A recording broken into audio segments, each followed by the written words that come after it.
kalau sampai di surat Yusuf.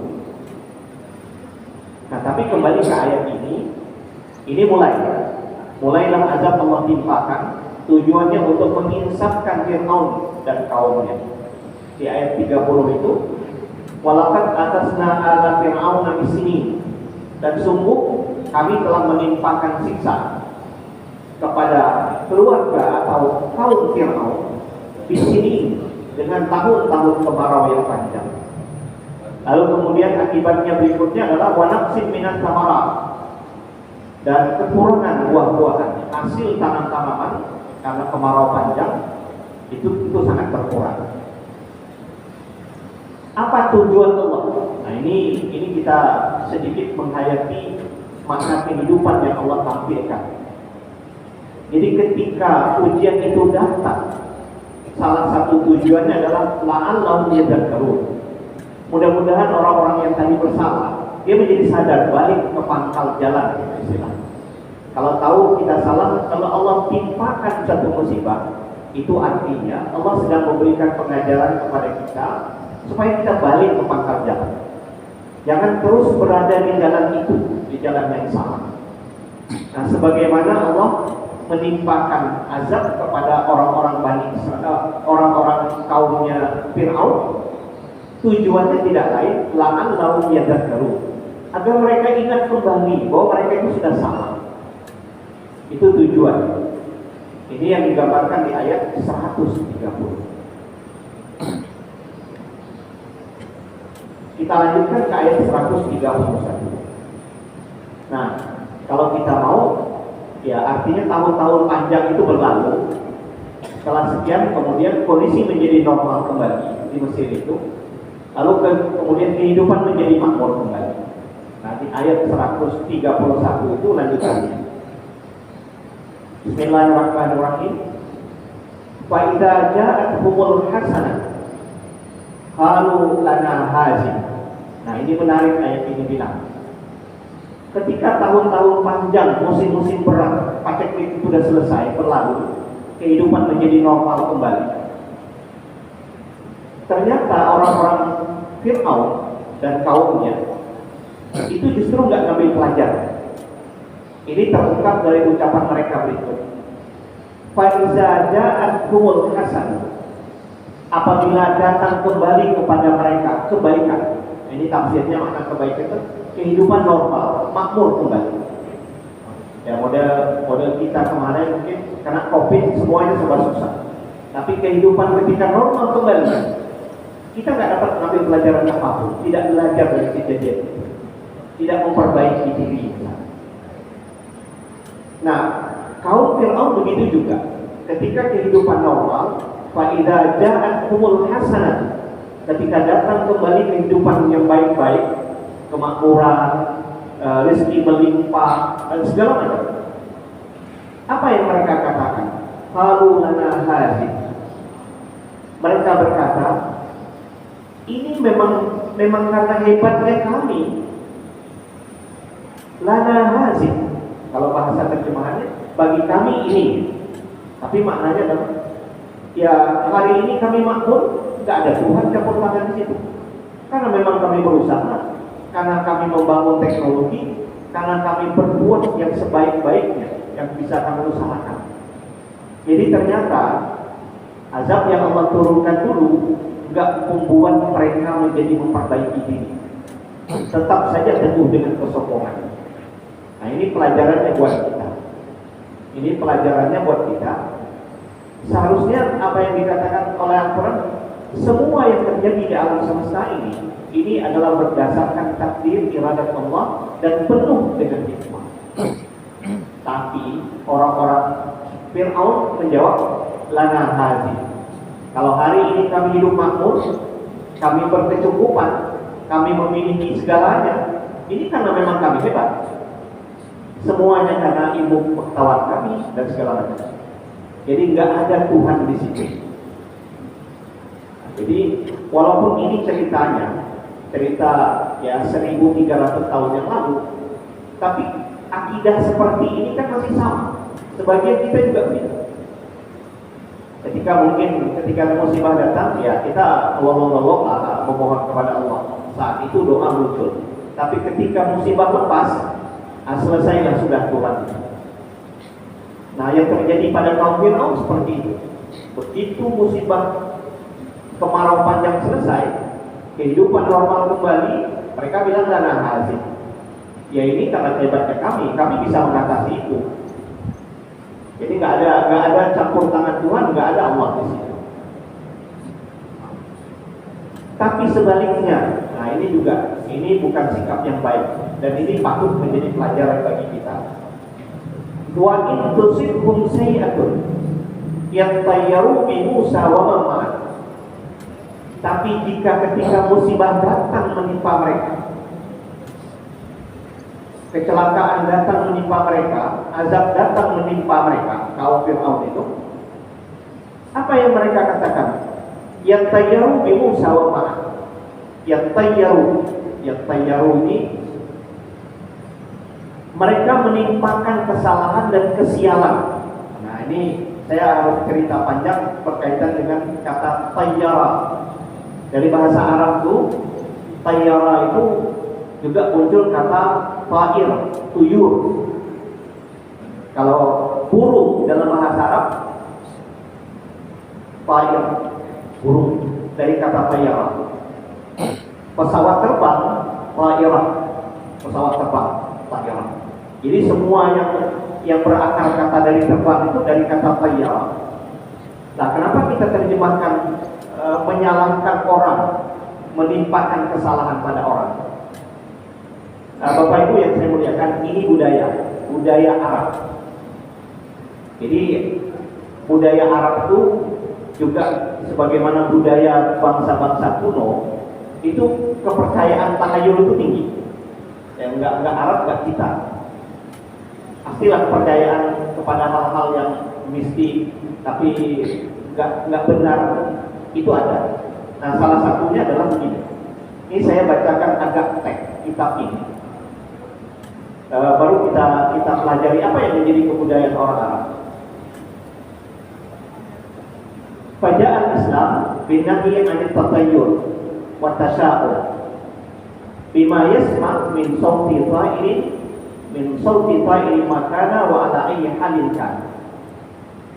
Jadi orang Arab kalau dia mau punya hajat sesuatu, pergi berdagang misalnya, mau pergi berdagang ke tempat jauh, ada kebiasaan mereka cari atau menemui atau mencari sarang burung. Lalu kemudian kalau ada burungnya itu di dalam sarangnya itu, mereka tepuk, usir supaya burung itu lari. Tapi mereka akan lihat kalau larinya ke arah kanan, terbangnya burung ke arah kanan dari dia, maka itu isyarat baik, maka dia akan lanjutkan kerjanya. Jadi percaya dengan hal-hal yang seperti itu. Tapi sebaliknya, kalau burung itu selanjutnya burungnya, tapi lari terbang ke arah kiri, berarti ini tanda-tanda burung nggak jadi itu. Nah, akhirnya menjadi keyakinan. Jadi berkaitan percaya dengan isyarat burung itu menjadi keyakinan. Jadi populerlah di budaya Arab tuyur, isyarat yang didapatkan dari burung tentang baik dan buruk. Bukan hanya soal burung terbang, tapi bahkan suara burung. Umumnya burung gagak. Burung gagak itu dipahami kalau punya suara tertentu di waktu-waktu yang tidak wajar, mereka akan menganggap ini semacam isyarat burung, entah tanda-tanda kematian atau tidak. Saya pikir di beberapa masyarakat pun ada yang masih percaya hal-hal seperti itu. Nah, itu dalam budaya Arab namanya at-tuyur. Jadi kalau kita baca surat Yasin, qalu ta'irukum ma'ahum, itu berkaitan dengan itu juga. Jadi menimpakan keyakinan yang enggak benar itu pada orang lain, perangkat dari tahayul itu tatayyur namanya. Nah, inilah yang sedang diceritakan. Jadi balik ke orang-orang kaum Fir'aun tadi, ketika mereka dapat musibah, Musa yang disalahkan. Ini sial nih, gara-gara Musa dibawa sial. Musa dan kaumnya yang bawa sial. Tapi pas ketika mereka mendapatkan kebaikan, lana hazim. Ini karena hebatnya kami. Nah kita itu kan kadang-kadang masih ada juga orang, kalau baiknya kita yang kita sebut, kita agung-agungkan, ketika salah itu paling senang menunjuk orang yang salah. Nah itu juga yang terjadi pada kaum Fir'aun. Jadi ketika mereka dapat nikmat, mendapatkan kesenangan, mereka bilang ini hebatnya kami. Tapi ketika salah, musibah datang, Musa yang salah, Musa yang harus bertanggung jawab. Nah inilah yang dikatakan itu. Nah kembali kepada teks Arab tadi, saya terjemahkan sedikit teks Arab itu. Pada al-Islam binani anit tabayyur. Kemudian datanglah agama Islam yang melarang dari praktek tatayur tadi. Tatayur, percaya tahayul berkaitan dengan burung tadi. Bima yasma'u min sauti ta'irin makana, disebabkan mereka mendengar suara burung bagaimanapun caranya, apapun hasilnya, itu dalam Islam itu dilarang. Lalu kemudian wa ala ayyi halin kan, dan dalam bentuk apapun percaya kepada tahayul yang didapatkan dari burung itu dilarang dalam Islam. Nah sehingga Nabi bersabda, faqala Nabi sallallahu alaihi wasallam, apa kata Rasul? Akhiru at-tayra ala makannya. Jadi kata Rasul, jangan ganggu burung, biarkan aja lah dia di sarangnya. Jangan ganggu burung itu, biarkan aja lah di sarangnya. Akhiru at-tayra ala makannya.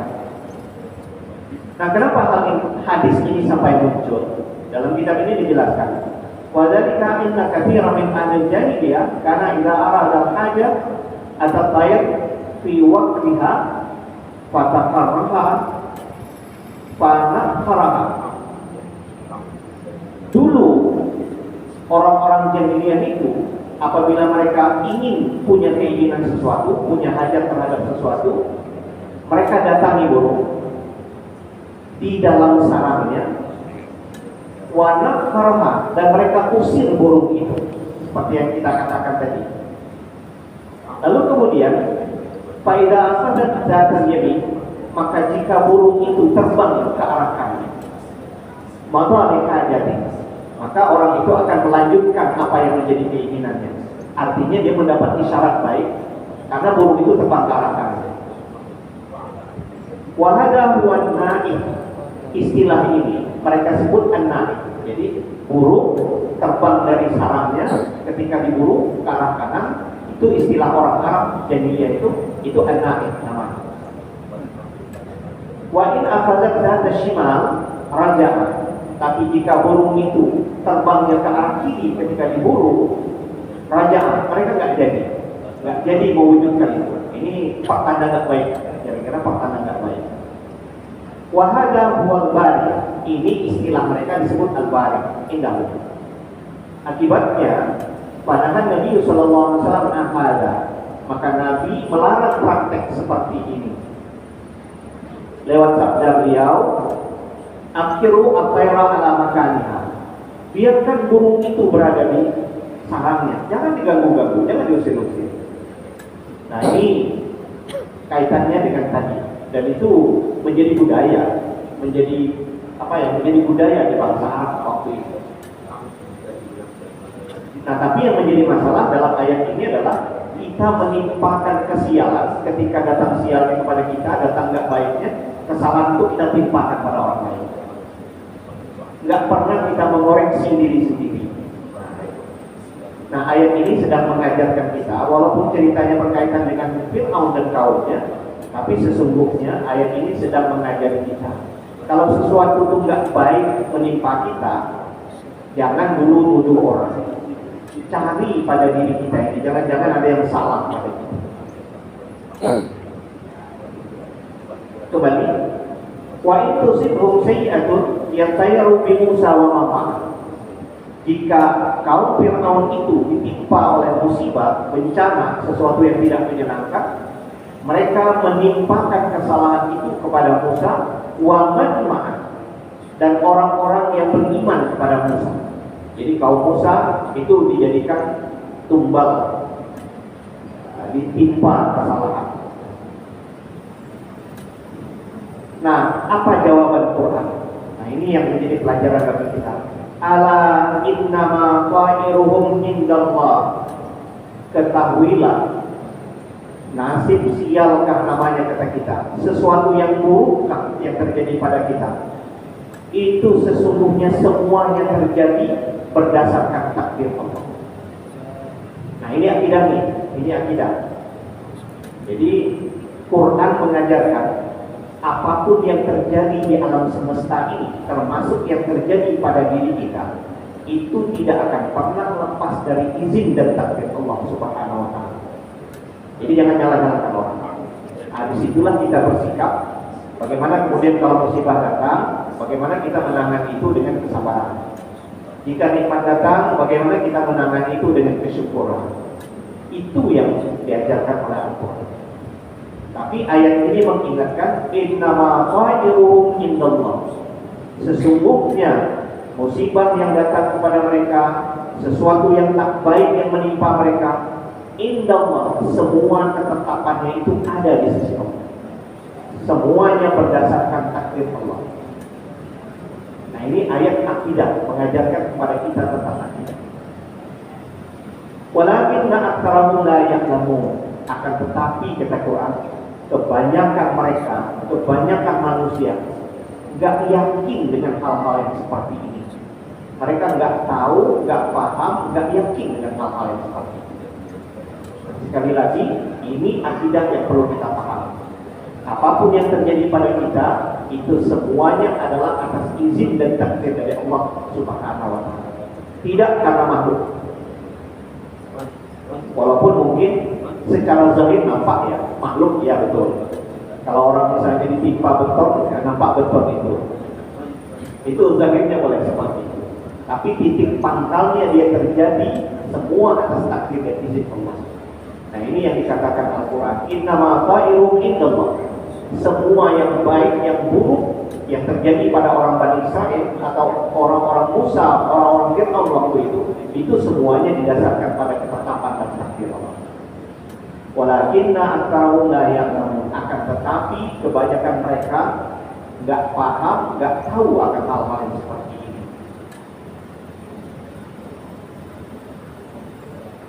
Nah, di ayat berikutnya, nah ini sikap keras oleh Bapak Ibu yang buka Al-Quran. Ini boleh kita nilai ya, entah ini sikap keras, entah ini sikap orang putus asa dari kaum Fir'aun. Wa qalu, kaum Fir'aun dan kaumnya berkata, mahma ta'tina bihi min ayatin litasharana biha fama nahnu laka bimu'minin. Kalau saya terjemahkan agak bebas sebelum masuk ke teks-teks ayat, kira-kira inilah Fir'aun dan kaumnya itu bilang sama Musa, apapun bukti bahwa yang kau bawa, baik berupa mukjizat, bukti-bukti dari Tuhan yang engkau pakai untuk meyakinkan kami agar kami beriman kepada apa yang kau bawa, itu gak bakalan kami terima. Nah, ucapan kayak gini kira-kira hanya ada dua kemungkinan. Satu, ini diucapkan oleh orang yang memang sangat keras kepala. Atau yang kedua, diucapkan oleh orang yang gak putus asa. Apa aja datang bukti dari Tuhan itu, gak bakalan mereka beriman. Nah ini yang terjadi pada kaum Fir'aun. Ini di depan Musa mereka bilang seperti itu. Apa kata mereka? Wa qalu mahma ta'tina bihi min ayat. Mereka berkata, mahma ta'tina bihi min ayat. Ini kalau saya terjemahkan nggak bisa mengikuti urut itu, karena kalau diurut itu malah nggak enak dan nggak paham. Jadi kalau yang sedikit-sedikit pernah belajar bahasa Arab, saya bantulah cara menerjemahkan ayat itu. Tapi ini harus punya modal bahasa Arab. Kalau tidak, ya agak susah. Karena kadang-kadang bahasa Arab itu cara dia mengungkapkan, kalau diterjemahkan menurut susunannya, dia akan sangat terbalik-terbalik. Enggak seperti susunan dalam bahasa Indonesia normal. Karena begitulah cara mereka beriman. Nah, dalam ayat ini kalau mau diterjemahkan, mahma ta'tina bihi min ayatin. Kata ayat itu artinya bukti, bisa mukjizat, bisa firman Tuhan, apa saja. Nah, itu diawali dengan huruf min. Min itu merupakan penjelasan dari mahma. Jadi kira-kira kalau kita terjemahkan, bukti apa saja hai Musa yang kau bawa, yang dari Tuhan, yang nanti engkau pakai untuk meyakinkan kami. Nah, saya terjemahkan agak bebas. Untuk meyakinkan itu sebetulnya bahasa Qurannya bukan untuk meyakinkan. Kata sahara itu artinya untuk menyihir kami. Menyihir kami supaya kami terpengaruh. Itu dia. Jadi entah mukjizat kan namanya seperti kemarin tongkat berubah jadi ular atau yang lain-lain. Yang engkau bawa yang gunanya untuk meyakinkan kami agar kami tersihir, agar kami terpengaruh, supaya kami beriman dengan apa yang engkau bawa. Pokoknya apapun modelnya bukti itu enggak bakalan kami terima. Kami tidak akan beriman kepadamu.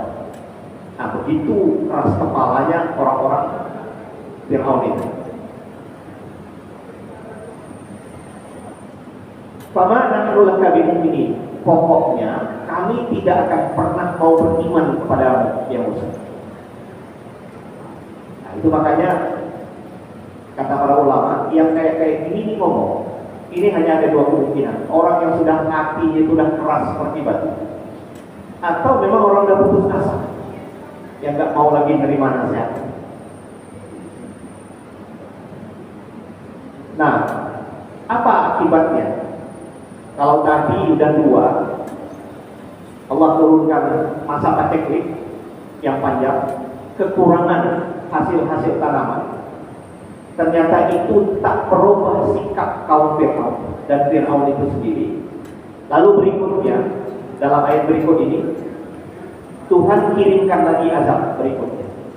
Ini Bapak Ibu yang sambil kalau lihat Quran boleh hitung, ini berapa sudah mukjizat Nabi Musa. Semuanya kata para ahli tafsir, ini bagian dari mukjizat Nabi Musa. Setelah dua tadi, setelah kemarin tongkat jadi ular, kemudian tangan yang bercahaya. Nah, sekarang tambahannya boleh dihitung tuh berapa banyak mukjizat yang ditampilkan oleh Nabi Musa. Ini berikutnya. Fa'arsalna alaihim at-tufan. Akibat kekeras kepalaan orang-orang Fir'aun itu, kaum Fir'aun itu, maka kemudian kami kirimkan kepada mereka, kepada kaum Fir'aun itu, at-tufan. Kalau kita terjemahkan at-tufan itu ya mungkin kayak sudah jadi bahasa Indonesia nih, topan, tapi maknanya ternyata dalam tafsir nggak seperti itu. Air bah, tetapi air itu nggak tinggi. Kira-kira kalau kita duduk, dia seukuran dada, tapi rata di mana-mana di tanah Mesir itu, dan itu hanya terjadi pada orang-orang Fir'aun. Tapi orang-orang Bani Israel, karena dikelompokkan di tempat tertentu, tidak kena itu. Jadi air dari mana naik, pokoknya rumah-rumah mereka itu terkena, tapi hanya setinggi dada. Kalau mereka duduk, kira-kira sampai selanya. Itu saja. Ini yang disebut tufan itu dalam penjelasan para tafsir. Bukan seperti yang hari ini kita pahami topan apa ya, misalnya di Amerika atau di Jepang yang semua bangunan bisa rontok, kemudian air dari laut melimpah ke darat. Tidak. Tapi air itu mengalir saja, tidak deras, tapi rata ke seluruh negeri Mesir, dan ini hanya yang terkena itu orang-orang Fir'aun. Air setinggi pinggang, air setinggi dada. Kalau mereka duduk, air itu setinggi dada. Kalau mereka berdiri, air itu setinggi pinggang. Itu susah juga. Nah, para ahli tafsir kemudian berikan penjelasan. Berapa lama itu? Selama seminggu ini. Kita kadang-kadang banjir tahunan yang 2 hari itu aja udah sibuk. Ini seminggu. Itu tepat. Selesai itu, diikuti lagi berikutnya, wal jarak. Al jarak secara harfiah artinya belalang. Apa yang kemudian datang? Itu belalang dalam jumlah mungkin jutaan itu memakan seluruh hasil pertanian mereka.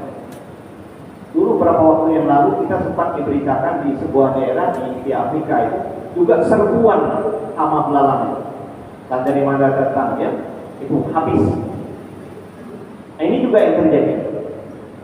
Maka kemudian belalang ini memakan semua yang mereka tanam. Jadi penduduk Mesir, khususnya orang-orang Fir'aun yang menjadi petani, itu habis seluruh dimakan oleh belalang, tanaman-tanaman mereka. Nah, lalu berikutnya selesai juga ini terjadi seminggu. Seminggu semua tanaman mereka selesai. Aja dulu di pertanian. Lalu berikutnya disusul oleh al-kummal. Kummal kalau arti-arti yang ikuti. Tapi yang dimaksud di sini, maka tanaman-tanaman setelah dimakan belalang itu kan masih ada sisa busuk. Datanglah kutu busuk ini memakan itu. Jadi semuanya betul-betul habis. Dan ini selama 1 minggu. Hari 3 pernah. Al-kummal. Ya pernah sekali. Nah, selesai itu datang lagi azab berikutnya. Bapak hadir. Ibda jamaknya dapati. Ini bahasa Arab kalau kita terjemahkan kodok. Ya walaupun mungkin tak kodok, tak katak namanya. Karena memang kata para ahli biologi, istilah kodok dan katak itu katanya ada beda. Dan kodok itu pun punya banyak jenis. Tapi dalam bahasa Quran ini kita nggak tahu yang maksud kodok model mana, apakah besar atau kecil. Tapi yang jelas ini secara umum itu sangat berbeda. Jadi digambarkan dalam kitab-kitab tafsir itu dimanapun di rumah-rumah orang yang menjadi pengikut Firaun itu penuh dengan kodok. Kadang-kadang sampai masuk ke piring nasi pun masuk. Bahkan dari begitu mereka buka mulut mau makan, itu kodok meloncat ke mulut. Itu tentu sangat tidak nyaman. Di mana-mana, di tempat tidur segala macam, semua tempat yang tersembunyi di rumah mereka penuh dengan kodok. Dan ini berjalan selama 1 minggu juga. Habis itu hilang. Nah, lalu berikutnya, setelah itu selesai, datang azab berikutnya. Wadah, di mana air itu berubah menjadi darah. Sekali lagi, semua azab ini yang terkena itu adalah para pengikut Fir'aun. Orang-orang kaum Musa nggak apa, air mereka normal saja. Air sumur mereka tidak kena darah. Tapi orang-orang yang menjadi pengikut Fir'aun, baik air sumur mereka, bahkan disebutkan lewat sungai Nil yang sebesar itu darah. Jadi kalau kita ke Mesir itu ya sumber airnya ya sungai Nil. Jadi ada dulu dosen tafsir saya bilang begini, saya ini minum air sungai Nil itu 20 tahun minum air sungai Nil itu. Karena sejak saya kuliah dari S1 sampai S3, kira-kira 20 tahun di Mesir, dia minum air sungai Nil itulah. Gitu. Jadi dari dulu sungai Nil itu menjadi di samping yang lain-lain menjadi sumber kehidupan bagi masyarakat Mesir secara umum. Nah ini. Nah tapi dalam riwayat ini yang di zaman Musa, sungai Nil yang sebegitu besar itu tetap berdarah. Tapi Allah takdirkan hanya batas-batas yang terkena itu kaum Fir'aun. Di luar itu enggak, dia normal. Sekali lagi memang ini adalah mukjizat yang Allah takdirkan dan Allah tentukan. Nah, bisa kita hitung Tufan, Jarak, Kummal, Tafadi, Ad-Dam. Yang di sini sudah 5. Itu Allah sebutkan ayatin mufassalah. Itu adalah tanda-tanda yang jelas kepada Fir'aun dan kaumnya. Nah, apakah ini kemudian dengan ini mereka kemudian mau beriman atau tidak? Ternyata ayat sebelumnya sudah menyebut tidak juga berubah, tidak juga mau menyadari diri, tidak juga mau insan. Nah ini memang sudah betul-betul parah ya. Gambaran. Ini tanda-tanda atau zat yang jelas. Ayatin mufassalah, tanda-tanda kekuasaan Allah, mukjizat yang Allah hadirkan kepada Musa dan diperlihatkan kepada Fir'aun dan kaumnya. Itu sudah sangat jelas. Tapi apa hasilnya? Fastakbaru mereka tetap sombong, mereka tetap menyombongkan diri, Oh, berdua. tak mau Kesamaan. menyadari bahwa mereka salah, tak mau mereka bahwa telah diberi peringatan sedemikian keras. Apa yang kemudian dikatakan Quran? Wa kanu qauman mujrimin. Mereka itu memang betul-betul kaum yang sangat berdosa. Jadi kauman mujrimin ini kompak. Kalau satu orang berdosa ya, tapi ini kompak. Kaum. Ya, kalau kita bilang seterbilahan nanti kompak. Jadi berdosa semua. Kauman mujrimin. Nah, ini yang digambarkan Tuhan kepada Fir'aun dan kaumnya. Wa kanu qauman mujrimin. Mereka itu adalah kaum yang sangat berdosa kepada Allah Subhanahu wa taala. Nah, Bapak Ibu yang saya muliakan, mungkin kita sampai di sini dulu yang bisa kita sampaikan. Ayat berkaitan dengan Musa dan kaumnya dalam rangkaian ayat ini memang agak panjang. Dan sekali lagi di awal kita sebut Musa itu memang nabi yang sangat dimuliakan, sangat diagungkan oleh orang-orang Bani Israel. Kenapa ayat ini Allah tampilkan? Karena ayat ini diturunkan kepada orang-orang Madinah yang di situ mereka berhadapan dengan keturunan Bani Israel. Jadi di Madinah itu ada orang Bani Israel. Supaya orang Bani Israel yang ada di Madinah itu sadar bahwa nenek moyang mereka itu segitu kurang ajar. Itu maksud Quran. Nah, sampai di sini ini yang bisa kita sampaikan. Mohon maaf segala kekurangan dan kesalahan. Billahi taufiq wal hidayah. Assalamualaikum warahmatullahi wabarakatuh. Auzubillahi